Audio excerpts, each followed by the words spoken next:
जैसा कि आप सभी जानते हैं और विगत दिनों में लगातार आप लोगों को ब्रीफ किया जा रहा था, लोहरदगा और लातेहार जिले के सीमावर्ती क्षेत्र में एक बृहद अंतर जिला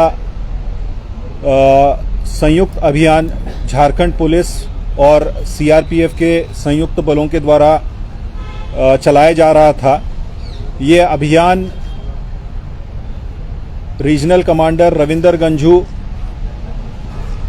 मुनेश्वर गंजू, अगनू गंजू, छोटू खैरवार और उसके अन्य 30-35 उग्रवादी, यार यहाँ से अभी इससे ज्यादा तो बोल नहीं सकते हम।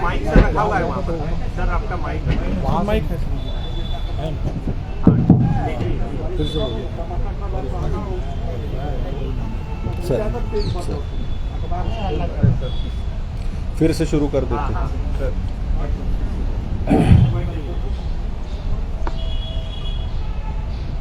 जैसा कि आप लोग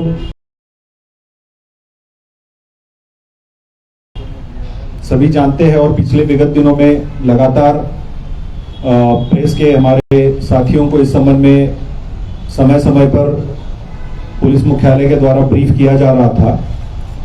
एक बहुत बड़ा बृहद अभियान लोहरदगा और लातेहार जिले के सीमावर्ती क्षेत्र में झारखंड पुलिस और सीआरपीएफ के संयुक्त बलों के द्वारा रीजनल कमांडर रविंदर गंजू, मुनेश्वर गंजू, अगनू गंजू, छोटू खैरवार, बलराम उरांव और कई सारे इनामी कुख्यात माओवादी कमांडर और उनके दस्ते, जो कि करीब 30-35 के संख्या में उस क्षेत्र में उपस्थित थे और उनके द्वारा सुरक्षा बलों के खिलाफ और जो उस क्षेत्र की जो आर्थिक गतिविधियां है, बॉक्साइट की माइनिंग है, उन क्षेत्रों में विध्वंसक कार्रवाई करने की योजना बनाई जा रही थी। इसी आसूचना के क्रम में झारखंड पुलिस मुख्यालय और झारखंड सेक्टर सीआरपीएफ के द्वारा पुलिस महानिदेशक महोदय के दिशा निर्देशानुसार एक बृहद अभियान की योजना बनाई गई और दिनांक 8 फरवरी 2022 से इस अभियान की शुरुआत हुई, जिसमें झारखंड पुलिस के लोहरदगा और लातेहार जिला पुलिस के अतिरिक्त कोबरा 203 और 209 बटालियन की अलग अलग टीमें, सीआरपीएफ 150 बटालियन की 158 बटालियन की टीमें और झारखंड जगुआर के विभिन्न असॉल्ट ग्रुप्स इस पूरे अभियान में शामिल थे। और ये अपने आप में, जैसे कि आप लोगों को हम लोगों ने ब्रीफ किया है, पूर्व में एक अपने आप में एक ऐतिहासिक उपलब्धि झारखंड पुलिस के लिए और सीआरपीएफ के लिए रही है। जैसा कि आप लोग जानते हैं कि ये क्षेत्र बारूदी सुरंग से, प्रेशर आईडी से पूरा पटा हुआ है और विगत वर्षों में इस क्षेत्र में कई ऐसी घटनाएं घटित हुई हैं जिसमें अभियान के क्रम में सुरक्षा बल प्रेशर आईडी के चपेट में आने से घायल हुए हैं। कई सारे सिविलियंस और जानवरों की भी मृत्यु इस क्षेत्र में प्रेशर आईडी की चपेट में आने से हुई है। और ये जो उग्रवादी दस्ता था, इसके द्वारा विगत वर्षों में कई सारी हिंसक घटनाओं को भी अंजाम दिया गया है। जैसे कि धरदरिया में जो घटना हुई थी जिसमें 11 पुलिसकर्मी शहीद हुए थे, उसमें ये दस्ता शामिल था। इसके अतिरिक्त लुकिया टाड़ में जो घटना हुई थी जिसमें लातेहार जिला के पुलिस पदाधिकारी और कर्मी शहीद हुए थे, उसमें ये दस्ता शामिल था। इसके अतिरिक्त उस क्षेत्र में कई सारी आगजनी की और हिंसक घटनाएं कारित की गई थी उग्रवादियों के द्वारा, जिसमें मुख्य रूप से रविंदर गंजू और उसकी टीम शामिल थी। और ऐसे में ये सुरक्षा बलों के लिए बहुत बड़ा चैलेंज था उस क्षेत्र में अभियान करना, और सुरक्षा बलों ने पूरे दृढ़ता के साथ ये अभियान शुरू किया। और आर पार की लड़ाई के रूप में इसको लिया और दिनांक 8 फरवरी से यह अभियान शुरू हुआ और ये लगातार 12 दिनों तक ये अभियान लगातार चलते रहा। इसमें कई सारी कठिनाई भी पुलिस को और सुरक्षा बलों को आई, परंतु अभियान नहीं रोका गया। अभियान के क्रम में हमारे 3 बहादुर जवान आईडी के चपेट में आने से कोबरा बटालियन के 203 और 209 के जवान घायल हुए, जिन्हें तत्परता से बारूदी सुरंग के ढेर से उस क्षेत्र से इवैक्यूएट कराकर उचित इलाज हेतु रांची लाया गया और हमारे जवानों ने और पदाधिकारियों ने इस अभियान को जारी रखा। 12 दिनों के इस अभियान में के क्रम में उग्रवादियों के साथ 10 बार मुठभेड़ हुई और मुठभेड़ के क्रम में उग्रवादियों के कई सारे बंकर जो उन्होंने उस क्षेत्र में बना के रखे हुए थे उसको ध्वस्त किया गया। घटनास्थल से निरीक्षण से यह स्पष्ट हो रहा था कि कई जगह पर खून के धब्बे प्राप्त मिले, जिससे यह स्पष्ट था कि कई सारे उग्रवादियों को भी मुठभेड़ के क्रम में गोलियां लगी है। इसी क्रम में एक उग्रवादी जो सशस्त्र दस्ता का सदस्य था वो पुलिस के साथ मुठभेड़ के क्रम में मारा गया। जो वर्दीधारी था उसके पास से हथियार बरामद हुआ, काफी सारा गोली बारूद अन्य सामान बरामद हुआ और ये अभियान अनवरत चल रहा था। जो उग्रवादियों की जो सप्लाई चेन्स थी, जहां से उनको राशन पानी मिल रहा था, उन सभी क्षेत्रों में घेर कर पुलिस के द्वारा इस दस्ते को घेरा हुआ था। दस्ते के द्वारा लगातार पुलिस के खिलाफ हिंसक कार्रवाई करने का प्रयास किया जा रहा था। आईडी ब्लास्ट किए जा रहे थे, फायरिंग्स की जा रही थी, बट संयुक्त बलों के द्वारा डटकर उस क्षेत्र में अभियान चलाया गया। हमारे जो जवान थे उनको लगातार मुख्यालय की ओर से, सेक्टर की ओर से एयर सपोर्ट भी दिया गया। जहां जहां आवश्यकता थी वहां पर सप्लाई किया गया। आवश्यक जो सामान है, खाने पीने का सामान है, लेकिन जवानों ने पूरे हौसले के साथ इस अभियान को 12 दिनों तक चलाए रखा और जब निर्णायक रूप से जो आखिरी मुठभेड़ इस दस्ते के साथ हुई उसमें अपने आप को घिरा हुआ पाकर पूरा का पूरा दस्ता अपने पास, उनके पास जो हथियार थे, गोली थी, बारूद थी और अन्य जो सामान थे उसको छोड़ के वहां से भागे। आप देख रहे हैं कि जो रिकवरीज हुई है वो ऐतिहासिक है। बहुत भारी मात्रा में हथियार, गोला बारूद, एम्युनिशंस और अन्य सामान जो है दस्ते का पुलिस के द्वारा और सीआरपीएफ के बलों के द्वारा सीज किया गया। साथ साथ यह भी आसूचना पुलिस को प्राप्त हो रही थी कि उग्रवादियों के द्वारा पुलिस की कार्रवाई से बचने के लिए ग्रामीणों को, क्षेत्र के ग्रामीणों को धमकाकर, डराकर वो ग्रामीणों के रूप में भेष बनाकर उनके घरों में घुसे हुए हैं और उनके द्वारा ग्रामीणों को डराया गया है और उनको गांव से बाहर किया गया है। इसी क्रम में पुलिस के द्वारा छापामारी अभियान और सीआरपीएफ के द्वारा छापामारी अभियान चलाया गया और करीब 9 संदिग्ध लोगों को हिरासत में लिया गया।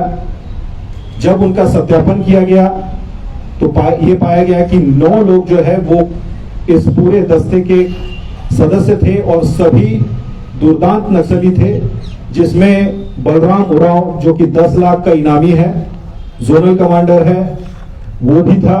इसके साथ साथ दशरथ सिंह खैरवार जो सब जोनल कमांडर है, एरिया कमांडर मार्कुश नगेसिया, शैलेश्वर उरांव, मुकेश कोरवा, बीरेन कोरवा, शैलेंद्र नगेशिया, संजय नगेशिया और शीला खैरवार, इन 9 उग्रवादियों को उस क्षेत्र से गिरफ्तार किया गया। इनके पास से भी भारी मात्रा में हथियार, गोला बारूद और अन्य जो आपत्तिजनक सामान है उनको बरामद किया गया है। तत्पश्चात उनको विधिवत गिरफ्तार कर आगे की कार्रवाई की जा रही है। कांड दर्ज किए गए हैं। ये अपने आप में एक ऐतिहासिक क्षण झारखंड पुलिस और सीआरपीएफ के लिए इसलिए है क्योंकि ये क्षेत्र जो है हमेशा उग्रवाद नक्सल पॉइंट ऑफ व्यू से काफी सेंसिटिव रहा है और पूर्व में भी जितने अभियान चलाए गए इस क्षेत्र में उसमें पुलिस को कई बार नुकसान उठाना पड़ा है। ऐसे में पूर्व में ये देखा जाता था कि अभियानों को जब भी हमें नुकसान होता था अभियान को रोक दिया जाता था, परंतु इस बार हमारे जो ग्राउंड कमांडर्स थे और हमारे जो लीडरशिप थी, हमारे जो जवान थे, उनका हौसला और आत्मविश्वास इतना बुलंद था कि उनके द्वारा ये कहा गया कि ये अभियान हम चालू रखेंगे और हमारे जो जवान, हमारे जो साथी जख्मी हुए हैं उस दस्ते के खिलाफ हम लोग कारगर और आर पार की लड़ाई करेंगे। और उसी मनोबल के साथ लगातार 12 दिनों के साथ इस क्षेत्र में संयुक्त बलों के द्वारा अभियान चलाए रखा और जिसमें कई सारे बंकर ध्वस्त हुए, भारी मात्रा में उन दस्ते के सारे हथियार, एम्युनिशंस और बाकी जो सामान है वो जब्त किया गया। 9 कुख्यात और दुर्दांत उग्रवादियों की, जिसमें कि जोनल कमांडर, सब zonal commander, area commander rank के जो उग्रवादी है शामिल है, उनको गिरफ्तार किया गया। साथ साथ एक उग्रवादी को मारा गया और जो घटनास्थल के निरीक्षण से यह भी स्पष्ट हुआ है कि कई सारे अन्य और उग्रवादियों को भी गोली लगी है जो जख्मी हैं। और इन जो पकड़े गए उग्रवादी हैं उनके उनसे जो पूछताछ हुई है उसके आलोक में जो फर्दर सूचनाएं मिली है, जो इस दस्ते के जो शेष बचे हुए जो उग्रवादी है उनके खिलाफ संयुक्त बलों का ये अभियान जारी है। और हमारा ये संकल्प है कि हम लोग इस क्षेत्र को जो है इस उग्रवाद के जो नासूर है इससे हम लोग मुक्त कराने के लिए पूरे प्रयासरत है। इस पूरे अभियान में एसपी लोहरदगा प्रियंका मीना, एसपी लातेहार अंजनी अंजन, कमांडेंट CO 203 श्री राजीव जी, CO 209 कोबरा जो सुरेंद्र जी है, कोबरा CO 158 प्रभात जी और उनके अतिरिक्त DIG STF श्री अनूप बिथरे जी, जोनल IG पंकज कंबोज जी और अन्य कई सारे जो ग्राउंड पे हमारे पदाधिकारी थे उनका बहुत सराहनीय योगदान रहा है। और इस प्रयास से जो लगातार जो प्रयास किया गया है उसे ये भारी सफलता आज पुलिस को मिली है। और एक तरीके से इस क्षेत्र में जो ये उग्रवादी का दस्ता था जिसके द्वारा लगातार कई वर्षों से उस क्षेत्र में जो है हिंसक घटनाओं को अंजाम दिया जा रहा था, जिससे सिविलियंस भी परेशान थे। गांव वाले जब गांव में जाते थे आईडीज के चपेट में आते थे, कई सारे उसमें उनके जानवर है वो मर गए। तो उस इलाके को इस आतंक से मुक्त कराने में एक बहुत बड़ा योगदान इन सभी का रहा है। और एक हम लोग काफी हद तक अपने प्रयास में सफल रहे हैं और जो बचे हुए नक्सली है उन्हें भी हम लोग ढूंढकर उनके खिलाफ जो आगे की कार्रवाई है वो चल रही है। Thank you. मैं इसके बाद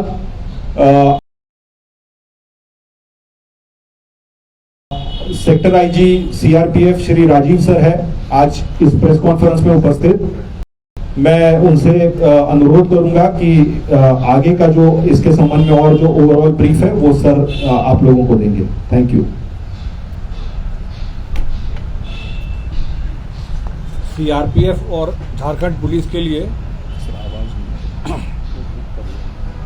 CRPF और झारखंड पुलिस के लिए ये जो ऑपरेशन हुआ ये एक मिसाल के रूप में है। इतना ऐतिहासिक, इसकी जो ड्यूरेशन थी 12 दिन, ये 12 दिन जनरली ऑपरेशंस नहीं चलते हैं। मेगा ऑपरेशंस भी 3-4 दिनों में उसको खत्म किया जाता है, लेकिन इतने दिनों तक और बावजूद कि सो हमारे 3-3 सिपाही, 3-3 कोबरा के जवान, उन्होंने पहले आईडी की चपेट में आ गए और उन्हें वो घायल हो गए तो उनको यहाँ पर रांची हेलीकॉप्टर से लाया गया, उनकी जान बचाई गई।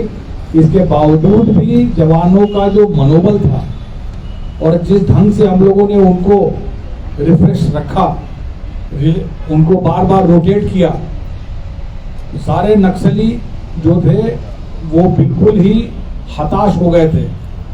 उनमें रसद की कमी थी, क्योंकि सारे जो जितनी भी लॉजिस्टिकल सप्लाई थी उसको हम लोगों ने बंद कर दिया, सारे गांवों को घेर लिया। तो इस तरह की एक जो ये चक्रव्यूह इस बार सीआरपीएफ और झारखंड पुलिस ने इस बार रचा था, उसमें ये नक्सली फंसते हुए नजर आए। और इसी दौरान इतिहास में इस तरह का बहुत कम हुआ है कि 12 दिन के अंदर में 10-10 एनकाउंटर हुए। एनकाउंटर्स होते हैं बट बहुत दिनों के बाद होते हैं, लेकिन 12 दिन में 10 बार एनकाउंटर होना ये अपने आप में ऐतिहासिक है। और इसमें सारे एनकाउंटर्स में सीआरपीएफ या झारखंड पुलिस के किसी भी जवान को कोई नुकसान नहीं हुआ। ये भी अपने आप में एक मिसाल है। ये देखते हुए कि जो लीडरशिप है, लीडरशिप जो यहाँ झारखंड सेक्टर हेडक्वार्टर और पुलिस हेडक्वार्टर के जो अमोल होमकर जी थे, आईजी ऑफ, ये सारे अफसर हम लोग साथ बैठते थे और यहाँ पर 24 आवर्स हम लोग की वॉर रूम से मॉनिटरिंग होती थी। हमने सब कमांड सेंटर भी बनाए हुए थे लातेहार और लोहरदगा में, जहाँ की हमारे सीईओ राजीव जी 203 के, सुरेंद्र जी 209 के और प्रभात संडवार जी CEO 158, SP Lohardaga Priyanka Meena ji, SP Latehar Anjani अंजन जी, ये सारे लोग ग्राउंड पर पिछले 12 दिनों में लगातार 24 आवर्स ये काम किए हैं। और हम लोगों के दिशा निर्देश पे और जो एक टाइमली इंफॉर्मेशन था जिसको देनी थी उसको देने पर जवानों ने फील्ड में इतना बेहतरीन काम किया है कि जिसकी जितनी भी प्रशंसा की जाए वो कम है। एक और चीज मैं बोलना चाहूंगा, जगुआर, झारखंड जगुआर और सैट की टीमें, झारखंड पुलिस की टीमें, इसके अलावा सीआरपीएफ के और भी बटालियंस थे जिन्होंने इस अभियान में हिस्सा लिया। वो सारे लोग, सारे जितने कट ऑफ लगे हुए थे सभी पर लगे हुए थे। तो मैं ये समझता हूँ कि इस एरिया में जहाँ की घुसना बहुत ही दुर्गम था, लैंडमाइंस बिछे हुए थे, बूबी ट्रैप्स लगे हुए थे और यहाँ पर कभी भी हम अंदर कोर एरिया में नहीं जा पाते थे। इस बार नक्सल के बंकर को, हाइडआउट को तोड़ना ये अपने आप में एक बहुत बड़ी कामयाबी है। उस हाइडआउट में हम लोगों को बहुत ही ज्यादा रसद के सामान मिले, जिससे ये उद्गार होता है कि वो वहां पर बहुत आराम से अंदर में रह रहे थे और काफी दिनों तक रह रहे थे। तो अब उम्मीद है कि ये अभियान के बाद जिस तरह से 9 कुख्यात उग्रवादी पकड़े गए हैं और एक का ये नुकसान हुआ है, उससे इस क्षेत्र में थोड़ी अमन शांति और फैलेगी। और हम ये भी उम्मीद करते हैं कि कई लोग, कई युवा जो पथ भ्रमित हो जाते हैं, इस तरह से उस पथ पे जाने के लिए अब ये आकर्षित नहीं होंगे। दूसरा कि कई लोग उसको, उस जो गैंग है उसको छोड़ के इधर झारखंड सरकार की अपनी एक बड़ी अच्छी सरेंडर पॉलिसी है, उसके तहत में हम उम्मीद करते हैं कि बड़े से बड़े नेता भी जो उनके उग्रवादियों के नेता बने हुए हैं वो इस तरफ आएंगे। और मैं समझता हूं कि इस तरह का अभियान अगर और चलता रहा तो उम्मीद है कि और भी क्षेत्र हैं झारखंड में जिनको कि हम इस तरह से करते रहेंगे, साफ करते रहेंगे। बीच में नुकसान होते रहेंगे, ऐसी ये लुका छिपी का खेल है। हम ये नहीं कह सकते कि हर एक अभियान सफल ही होगा, लेकिन झारखंड पुलिस और सीआरपीएफ ने दृढ़ संकल्प लिया है कि हम इस नक्सलवाद के खिलाफ यहाँ पर जितनी लड़ाई लड़ी जाएगी उसके लिए हम बिल्कुल तैयार हैं। और इस ऐतिहासिक क्षण में मैं आपको बताना चाहूँगा कि ये हमारे जवानों के बहुत ही बहादुरी का परिचायक है। वो 3 जवान जो घायल हुए, उनसे मैं मिलने हॉस्पिटल जब गया और उनको बताया हम लोगों ने कि हम इनको छोड़ेंगे नहीं, हम इनके पीछे लगे हुए हैं। और इसी सिलसिले में आज भी एनकाउंटर हुआ। उस जवान का उसके पैर कटे हुए थे, लेकिन उसने ये बोला कि जो क्या सर उसी जगह एनकाउंटर हुआ जहां मेरा पैर गया। माने उसकी बहादुरी की एक मिसाल है। तो उन जवानों को हम सलाम करते हैं और उनके इस बलिदान को और इस तरह से जो इनके अंग में नुकसान पहुंचा है उसको हम आगे भी इसकी भरपाई करेंगे और आगे भी नक्सलियों को नुकसान पहुंचाएंगे। ये कहते हुए मैं झारखंड पुलिस और अन्य जो एजेंसीज रही हैं, खासकर जो आसूचना विभाग है उसका भी मैं शुक्रगुजार करता हूं। हमारे जेजे के डीआईजी हैं श्री अनूप बिरथरे जी, रांची के आईजी हैं श्री पंकज कंबोज जी, हमारे सेक्टर के भी ऑफिसर्स हैं, DIG of BK Sharma, DIG Ranchi VS Sharma, DIG Palamu mister Vinay Negi, सभी लोगों ने मिलकर इस इतने बड़े ऑपरेशन को 2-4 लीडरशिप से नहीं होता है, पूरी एक टीम काम करती है। तो इस बार ये पूरी टीम सक्सेसफुल हुई है और हम उम्मीद करते हैं कि आगे भी इसी तरह से काम करते रहेंगे। धन्यवाद। सर, जो नक्सली मारा गया है उसकी पहचान हो पाई है या उसके परिवार वालों ने मना कर दिया पहचानने से?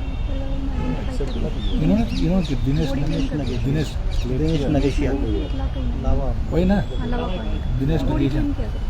हाँ, वो पहले पहचान में थोड़ी सी दिक्कत हुई थी, लेकिन दिनेश नागेशिया इसका नाम है, पहचान भी हो गई और जो उग्रवादी पकड़े गए हैं उन्होंने भी इस चीज को कबूल किया है कि वो दिनेश नागेशिया ही है। देवेंद्र गंजो की जो पत्नी थी सर, अपने बच्चों लेकर फरार हो गया क्या, या कुछ उसकी जानकारी मिल पाई था? देखिए, अभियान मैंने जैसे बताया कि अभियान अभी भी चल रहा है और उग्रवादी जो है वो चूंकि तितर-बितर हुए हैं, लगातार उनके साथ जो एक्सचेंज ऑफ फायर हुआ है पुलिस के साथ, उनके पूरे क्षेत्र को सीआरपीएफ के और झारखंड पुलिस के संयुक्त बलों के द्वारा घेरा डाला हुआ है। तो ऐसे में कई सारे संदिग्ध लोग पुलिस के द्वारा और सीआरपीएफ के द्वारा उस क्षेत्र से, जो खासकर जो एरिया ऑफ ऑपरेशन था उस क्षेत्र से कई सारे संदिग्ध लोगों को पकड़ा गया है। उसमें से 9 लोग जिनका सत्यापन हुआ, जो उग्रवादी दस्ता के सदस्य थे, जिनके बारे में आपको डिटेल में प्रेस विज्ञप्ति में भी दिया गया है। पहचान होने के बाद उनको विधिवत गिरफ्तार किया गया है। और कुछ लोग थे जिनके भी सत्यापन नहीं हुई थी, तो सत्यापन की कार्रवाई भी की जा रही है। और जहां तक आप इसमें, क्योंकि इसमें हमारे पास भी ऐसी सूचना है कि जो माओवादी कमांडर थे उनके साथ और भी कुछ थे, जो कि कुछ महिलाएं थी जो कि दस्ते के सदस्य भी थे। अभी हम लोग क्योंकि अभियान चल रहा है, इसका सत्यापन चल रहा है और जहां जहां हम लोगों को सूचना मिलती है वहां पे कार्रवाई की जा रही है। निश्चित रूप से आने वाले दिनों में जो भी इस टीम में शामिल थे, 30-35 लोगों में, उस जितने भी लोग थे उनके खिलाफ हमारा अभियान चल रहा है और उसके इसमें हम लोग आगे का कार्रवाई करेंगे। और जैसे जैसे आगे इसमें जैसे आपको अपडेट किया जा रहा था, वो हम लोग अपडेट आपको देते हैं। सर, झारखंड पुलिस और सीआरपीएफ के जॉइंट ऑपरेशन की बड़ी सफलता है, लेकिन इतने आर्म्स एम्युनिशन जो है वो आते कहाँ है? अब इस चेन सप्लाई को रोकना ये कितनी बड़ी चुनौती? देखिए, आप चूंकि आप जानते हैं कि अभी ये निश्चित रूप से हमारे लिए भी एक बहुत बड़ा चैलेंज रहा है और इस सप्लाई चेन को लेके झारखंड एटीएस ने विगत कुछ दिनों में बहुत अच्छी कार्रवाई भी की है, जो आप सभी जानते हैं। और इसमें जो गिरोह शामिल थे और इनके जो किंग पिन्स थे उनको झारखंड एटीएस और झारखंड पुलिस की संयुक्त टीम्स के द्वारा पकड़ा भी गया है। और इसमें एक बड़े नेटवर्क का खुलासा पुलिस के द्वारा किया था, जो कि न केवल आपराधिक गिरोहों को बल्कि संगठित आपराधिक गिरोहों के साथ साथ नक्सलियों को भी जो हथियार और गोली बारूद सप्लाई करते थे, वो केस अभी एनआईए को ट्रांसफर हुआ है। एनआईए फर्दर आगे का इन्वेस्टिगेशन कर रहा है, जिसमें कई सारे लिंक्स जो झारखंड एटीएस के द्वारा ऑलरेडी जिसमें काम किया गया और कई सारे लोगों को भी गिरफ्तारी की गई है। और ये निश्चित रूप से एक बड़ा चैलेंज है और इस पे हम लोग आगे भी वर्क कर रहे हैं और जैसे जैसे हम लोगों को लिंक्स मिलते हैं हम उसके खिलाफ कार्रवाई कर रहे हैं। फोटोज आए थे ग्रेनेड के पकड़ने का, क्या वो ग्रेनेड पकड़ा है या फिर नक्सल लेके चले थे? आईईडीज के फोटोज आए थे, मिले थे। ग्रेनेड के फोटोज नहीं है, आप लगता है आपको कोई दूसरे किसी ने लिए हो। तो आईडीज और बाकी जो भी इस तरीके का एक्सप्लोजिव सामान मिला है उसको, चूंकि झारखंड इस पूरे अभियान में निश्चित रूप से मैं एक और पार्ट मिस कर गया था।